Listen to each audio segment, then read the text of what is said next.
Le meurtre de Marie-Thérèse Bonfanti, des aveux à la découverte du corps. Véronique Duchesne, 12 ans après sa mort, son mari arrêté au Sénégal. Tiffaine Véron, sa disparition au Japon, remise en question après plusieurs homicides. Double homicide à Rennes, tentative de meurtre lors d'un mariage, de son domicile fixe retrouvé mort à Nice.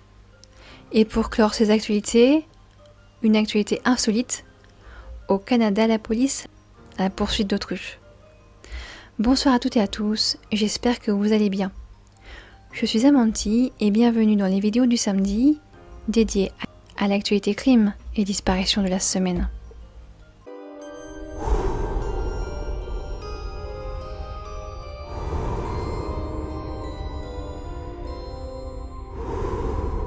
La disparition de Marie-Thérèse Bonfanti, des aveux à la découverte du corps.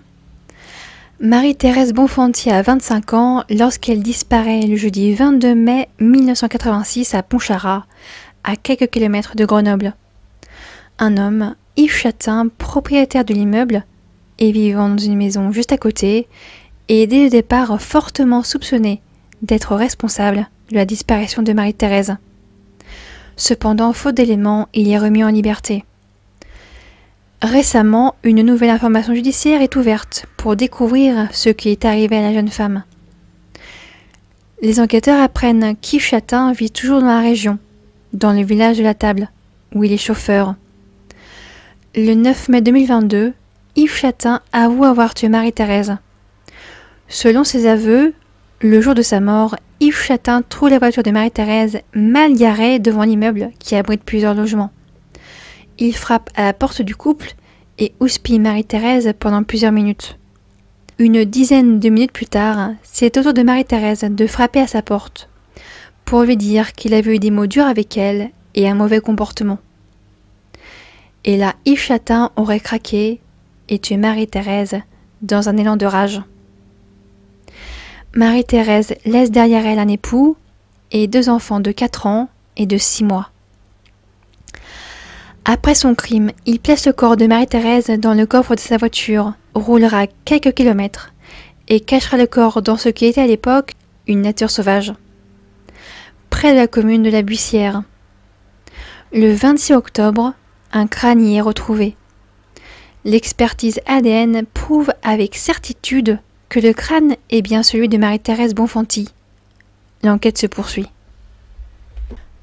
Véronique Duchesne, 12 ans après sa mort, son mari arrêté au Sénégal.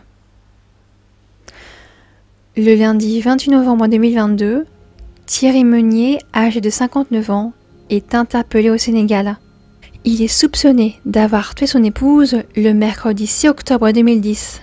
Son épouse, Véronique Duchesne, est tuée sur les bords de la plage de la Comtesse, à Saint-Quay-Portrieux en Bretagne. Très vite, son mari fait office de suspect idéal. Il ne déclare sa disparition que 24 heures plus tard, semble ne pas s'inquiéter et oriente l'enquête vers la thèse du suicide de Véronique. Mais l'autopsie révèle que Véronique a été rouée de coups, puis étranglée avant d'être abandonnée sans vie sur l'île de la Comtesse. Pour le moment, Thierry Meunier demeure présumé innocent. Selon les dires de l'avocat de la famille Duchesne, l'enquête débutée il y a 2 ans a permis de conforter la justice de sa culpabilité. Le meurtre de Véronique Duchesne est peut-être sur le point d'être résolu. Pour celles et ceux qui voudraient connaître l'histoire de Véronique Duchesne, je vous invite à regarder la vidéo qui est sortie sur ma chaîne le mercredi 30 novembre. Tiffaine Véron, sa disparition et des crimes similaires au Japon. Tiffaine Véron a 36 ans. Elle est auxiliaire de vie scolaire à Poitiers et se rend au Japon, un pays qu'elle avait déjà visité pour un voyage de 3 mois. Elle en apprend la langue et les coutumes. Elle arrive à l'aéroport de Tokyo le 28 juillet 2018 et se dirige vers Nikko dans l'après-midi. Les dernières images d'elle et cette photo prise le matin de sa disparition, le dimanche 29 juillet au matin. Elle sort faire une petite randonnée dans un coin tranquille. Depuis, Tiffaine s'est volatilisée dans la nature. Aucune trace d'elle nulle part. La justice française a depuis juillet dernier stoppé les recherches. La famille de Tiphaine continue de la rechercher en se rendant de temps en temps sur place. Au Japon, une nouvelle équipe est chargée du dossier de sa disparition et la communication avec la famille semble bien se passer. Son frère fait un lien entre la disparition de sa sœur Tiphaine et certaines affaires criminelles, évoquant le cas du corps d'une femme retrouvée démembrée dans une valise, et d'autres cas similaires dans la ville de Nikko et aux alentours. Reste à savoir si cette piste sera suivie par les enquêteurs japonais. Le 13 décembre prochain, le frère de Tiphaine rencontrera l'ambassadeur de France au Japon. Double homicide à Rennes.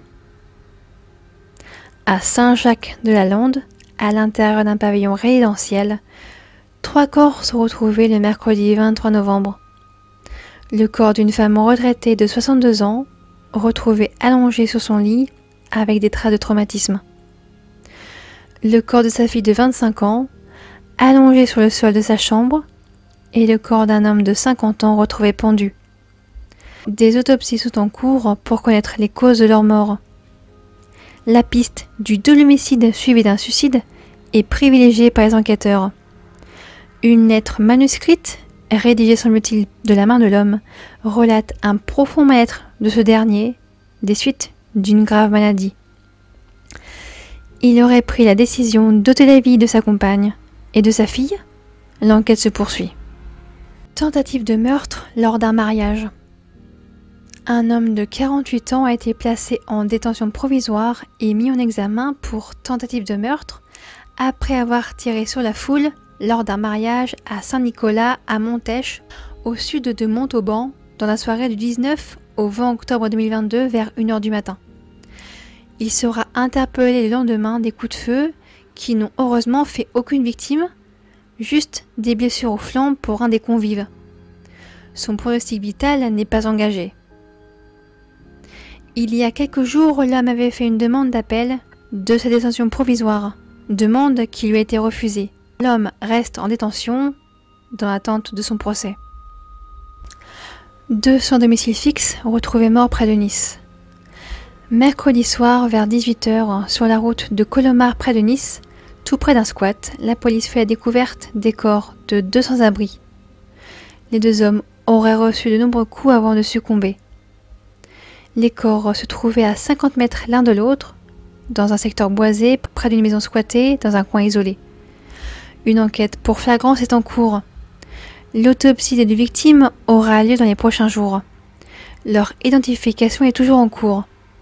Pour le moment, personne n'a été interpellé. Pour ce qui semble être un double homicide, l'enquête se poursuit. Pour clore ces actualités de la semaine, une actualité insolite. Au Canada, la police à la poursuite d'autruches.